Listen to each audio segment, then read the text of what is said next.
Good evening, guys. So, buses are now launched here in Riyadh, and I'm having my fourth ride going back home.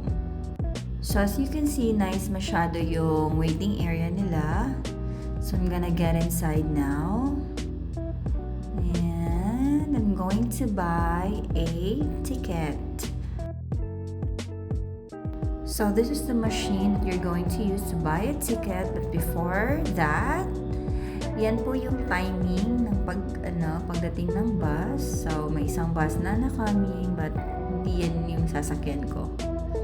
So, I'm gonna pay now. Here, select mo lang yung English. So, yung card mo, tap mo.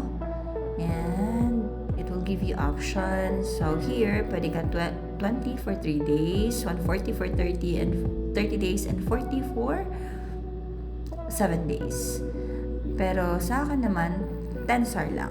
Kasi I'm gonna use it for 3 rides lang. So actually, before I used Uber and nagagastos ko is 35 SAR. And if you're going to convert it to Philippine Peso, it's around 300. Pero here, 4 SAR lang yung nagagastos ko. And if I'm going to convert it, mga nasa 40 to 50 lang. Diba? It's a big savings. So, ito, waiting game na lang tayo. Upo-upo muna while waiting for the bus to come. May 4 minutes pa.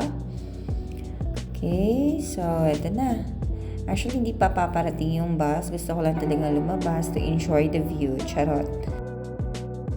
Ready ko na din yung card para ready na ako mag-tap later.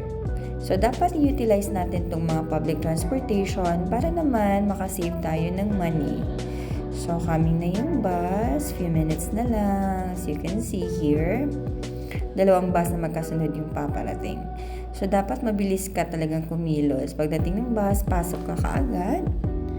And, tcharing! Ito na siya. Pasok na ako in a while. Okay, so tap ka lang.